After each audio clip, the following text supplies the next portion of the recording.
everyone. This is Dr. Victoria Scribo speaking to you from the Seeds of Transformation Healing Center in Wareham, Massachusetts. And today is April 3rd, and it's a Wednesday. It's terrible. It really is. I don't know what day it is. I do an astrology every day, and I don't know what day it is. So, today I want to do a reading, a general reading on the month of April. I like to do this every month as we start the month. And this Friday we have a new moon, so in Aries. And so I don't feel too bad that I'm a couple of days late.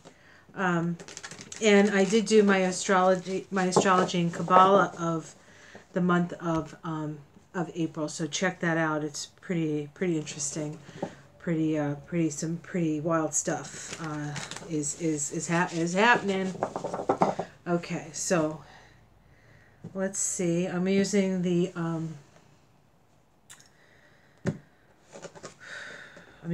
Connolly deck, and I'm gonna put this down so you can see as I pull. So let me just put that down, and I'm wearing my Jon Snow All I Want for Christmas is Snow t-shirt because I'm really excited about Game of Thrones. The long night is over. We only have 11 more days to wait for that. Okay, so this is April 2019. Okay, and so we have the Three of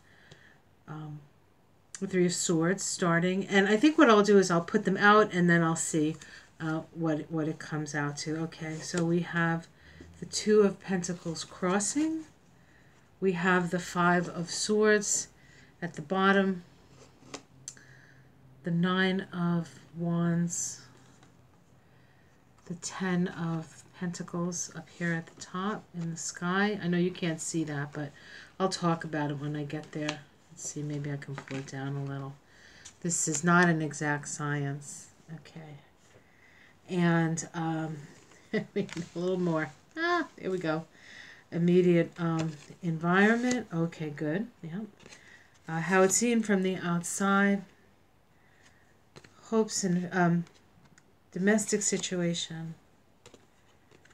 Hopes and fears. Outcome. I don't know if you can see that. The King of Wands. Okay, so let's just look at what we have here so far. And so we have a sense of, we start the month, or the sense that we have now is one of heartbreak and betrayal. I think that some people, now this is maybe not true of everybody, but we're feeling a little betrayed, we're feeling a little heartbroken. We had a certain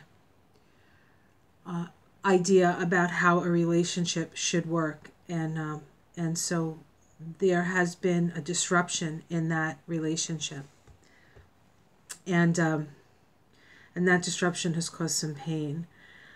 However, sometimes the disruption actually frees us from a stalemate, or frees us from a situation that we didn't realize was unhealthy at the time. So it's not always, it's initially bad news, and it is initially difficult, but there is a sort of a silver lining to this cloud. Okay, so what's crossing that is our ability to stay balanced.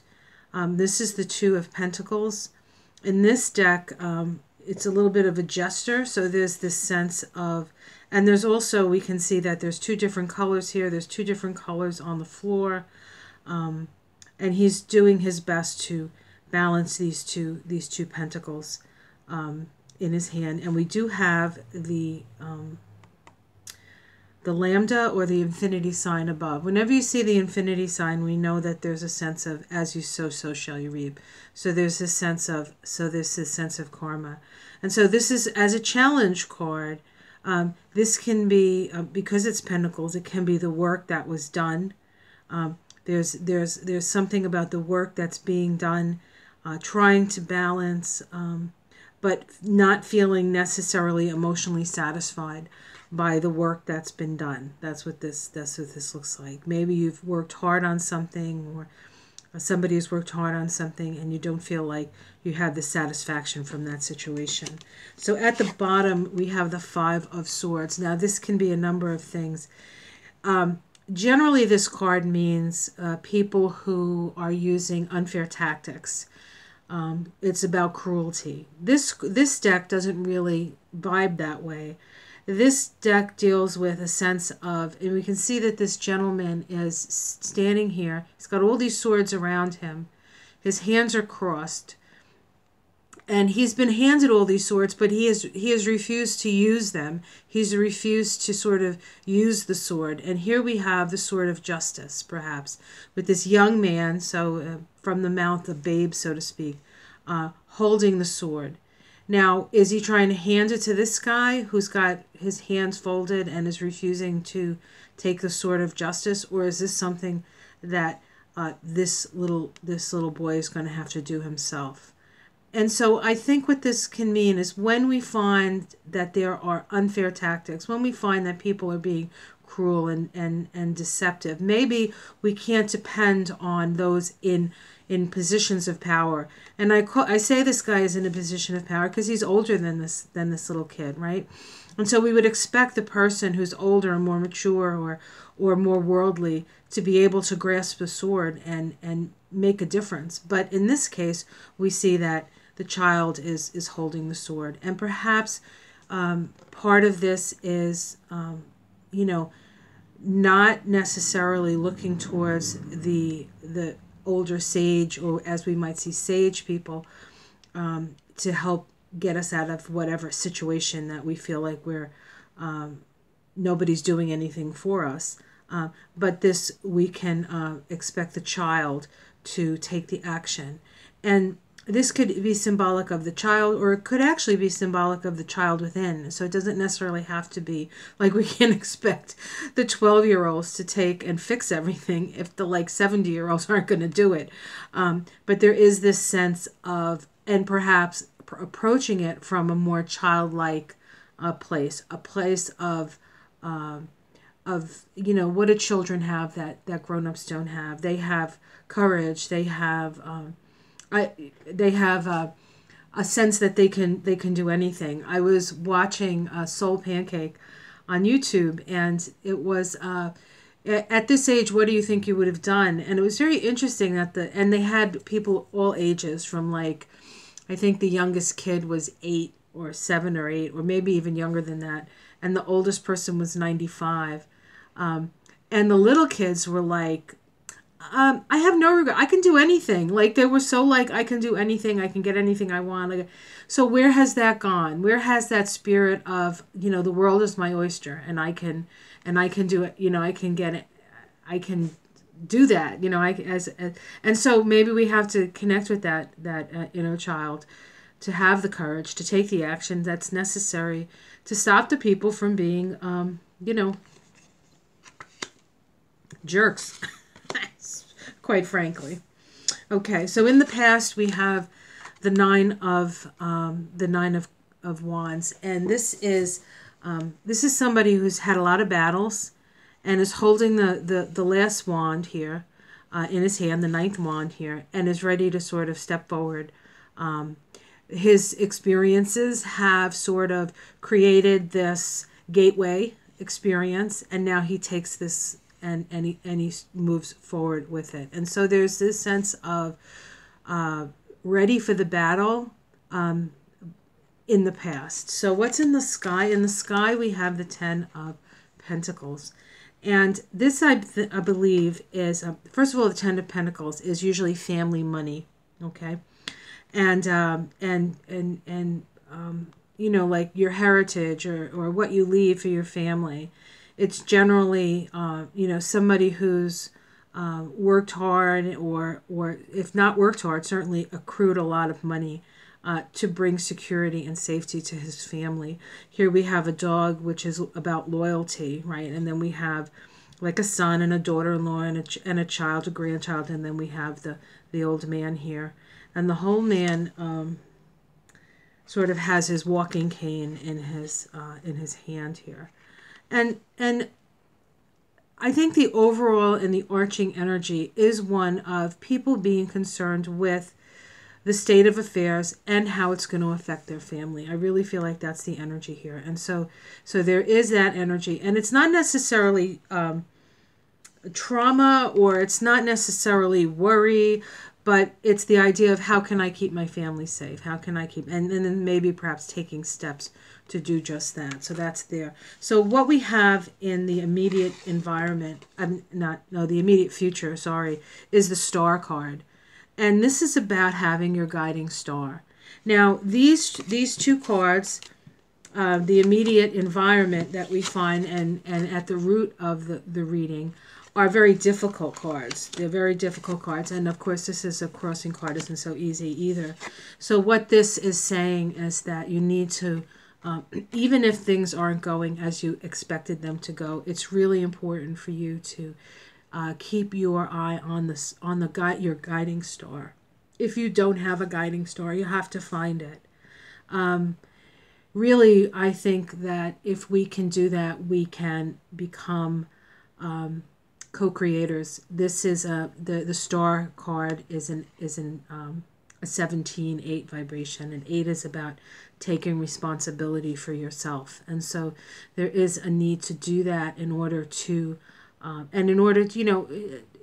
what do you want out of life, and what is it that you want to manifest? And don't worry about all this other stuff that's going on. You have to know what you want, because you only have control over your own self. And then sometimes the only amount of control you have is how you react and respond to things, because sometimes things happen that are sort of out of your control. Your control stands with and sits with how you react and respond to things. But more importantly, this card is about having a guiding star. This is not, do not lose hope, folks. Do not lose hope, because there may be some grim realities coming to fore this month, and this card suggests that we sort of hold fast to our dreams and our aspirations. How this looks from the outside, we have the Page of Wands. We're waiting for a message. The people are waiting for the message to come in. So there's more information that our people are waiting on. The domestic situation, we have the Knight of Cups. The Knight of Cups is, he can be, first of all, he's on a quest, and his quest is for love. And so there's an idealism about this Knight of Cups. And yet, oftentimes, the Knight of Cups isn't, when he comes up as in a reading for a person, it's not the most, although it can be the most romantic of the knights, and you're like, ooh, he's a poet, and he's this, and he's that, or, this is like your dream person coming in. They tend to be unreliable, because these people are in love with love. And so it's like they're so tied up in the idealism that they lose the very thing that they're looking for. And so this is suggesting not to get tied up in your idealism, not to get tied up necessarily in your worldview, because this is about a worldview, to allow for, to be aware that there are perhaps things that are beyond your comprehension, that you don't understand, that need to happen in order for the real love to come. The Knight of Cups idealizes love, idealizes the lover, and most of us are human, and we have our faults and we have our things, and the Knight of Cups can sort of go on to the idea of perfection. And so life isn't perfect, and things aren't always going to work out the way we want them to, but we still have to have love in our life. We still have to love the people in our lives. We have to love our situations, and practice gratitude. Very important with this card here. Okay, our hopes and fears is the Strength card. The strength that we will make it through the challenges. Again, we have the lambda up here, the infinity sign. As you sow, so shall you reap. Something that the Strength card is very understands. very much understands. And so the hope is that we can stay strong. Now, the outcome card, interestingly enough, is the King of Wands. And the King of Wands is, I would call him sometimes the distracted king. This is really about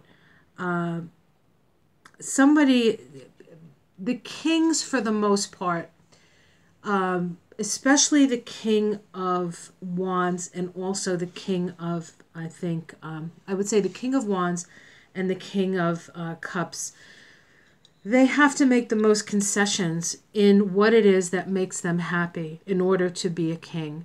And so the King of Wands is somebody who wants to be on an adventure. He'd much rather be on an adventure, maybe on the battlefield or, climbing the mountain instead of sitting on a throne and having to sort of rule people. They like the idea of rulership, but they don't like the idea of sitting still. And we can even see that this king doesn't look particularly comfortable. He's kind of sitting on the edge of his chair. It's like at any minute he could jump up and like pop up and run to his next adventure. And so there is a certain amount of responsibility that we need to take into consideration before we sort of run into on some sort of adventure or something like that. So that's what this card generally means. But it is about dominion, and it is about somebody who utilizes their intuition to sort of guide them and guide their people. And so this is asking us to use our intuition. Now, let's see if we can pull a major arcana. We have the Three of Wands, and we have the transition card. In this deck, the transition card is the Death card. And so there is a sense of death and rebirth with this card. And so something is going to go away. Something is going to go away. And it is next to the King of Wands. So that could be an authority figure leaves, somehow transforms, goes in a different direction. Death generally doesn't mean death. So it just means change. So this can be a change in rulership here. Change in rulership. Okay, so let's see what's underneath this reading.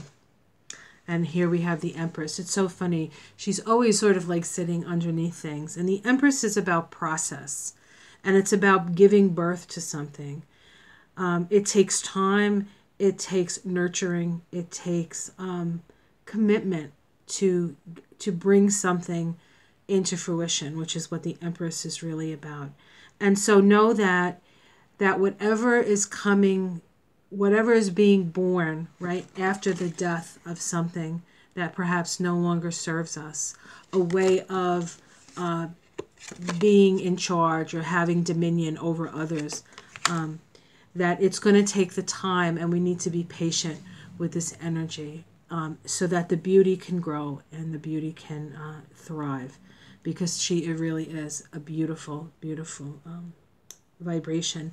And it's interesting because this is a king and this is the Empress, and the Empress is more powerful than the kings, and the Empress is more powerful than the queens. So this is more of an archetypical energy where this can very much be a person. Okay, so that's how I would read this for April, the energy of April. Now I'm going to come up here, and I'm just going to talk about how this could possibly be what we're experiencing here in the United States. And I'm going to read it from that perspective. I didn't want to read that from that perspective the first time because I don't want to necessarily politicize this particular reading. But I often find that, there's readings upon readings upon readings, and they're all within the same card. So let's look at this from the perspective of the whole situation in America.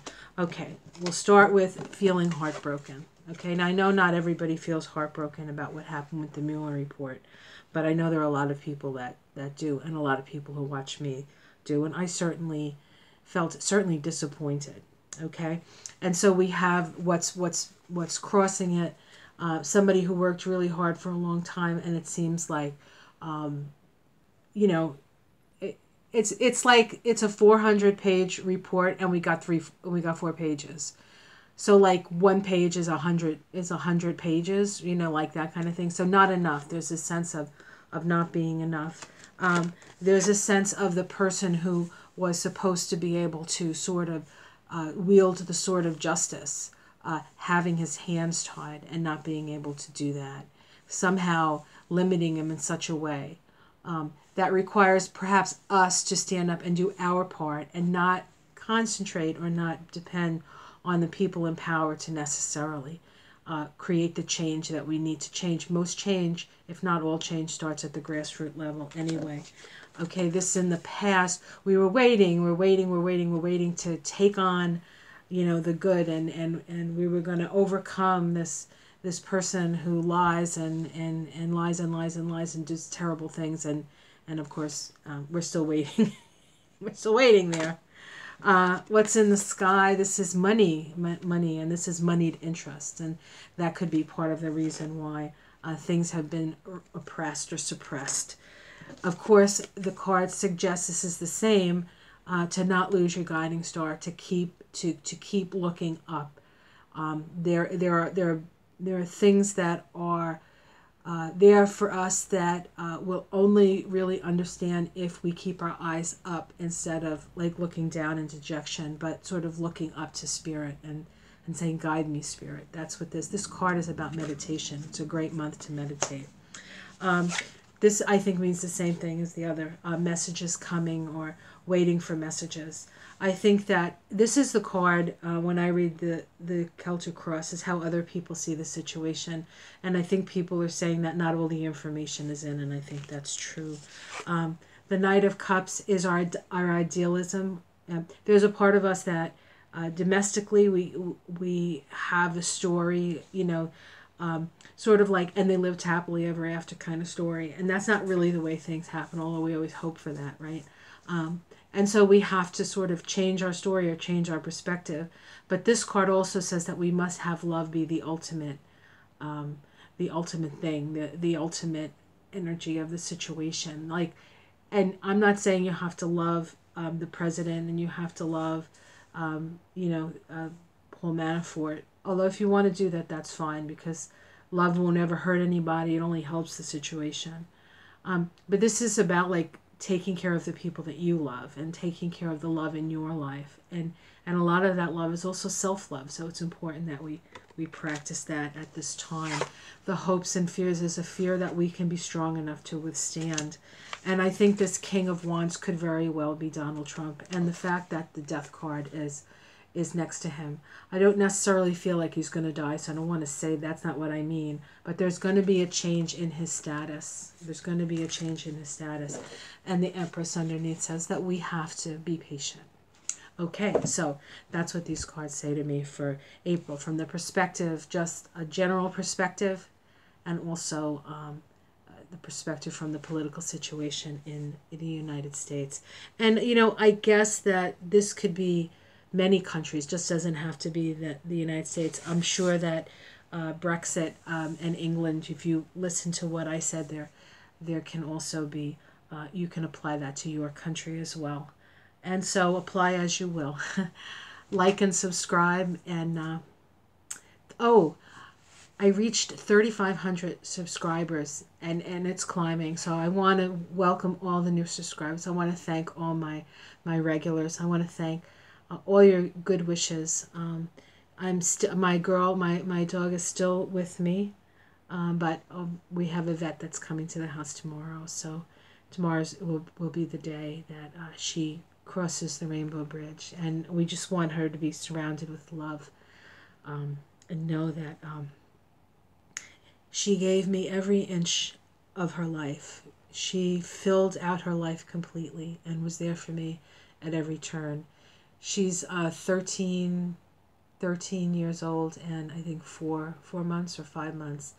And for a German Shepherd, that's a long time. So she's given me her all, and we should all be so lucky. Let's give each other our all. Let's love each other. Let's be loyal to each other.